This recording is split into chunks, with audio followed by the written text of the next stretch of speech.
Guk ikusi duguna da ja, 25 urte daramagula hortuaren proiektuarekin, orduan ja gure hasierako ikasle horiek orain guraso direla, eta hortua dagoela oso integratua komunitate osoan, eta elikatzeko era desberdin bat ere badutela ja gure familiek edo gehiengo batek sasoian sasoikoak eta barreta lantzen dituztela.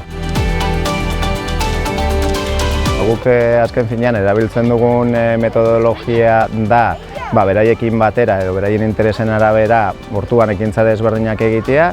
Lehenengoko mailatik 6garrenera progresiboki egiten dira ekintza desberdinak, eta orain ja 5garren mailan beraiek duten jakintzarekin egiten duguna da pixka bat lurraren azterketa eta lurraren prestaketa, lurrak berak behar dituen ongarri guzti horiek eta aztertzeko bai kimikoki eta bai pH-a neurtuz, kasu honetan hori egiten ari gara. Probeta batzuk izatea eta pixka bat diakutsu edo girotze hori izatea laborategiko, momentuz ez duguna. Orduan, STEAM proiektu horretan parte hartzea ikusi genuen, beraiengan ere moldatze hori edo eraldatze hori eragiteko eta modu praktiko batean bizitzeko zientzia beraiek baita ere.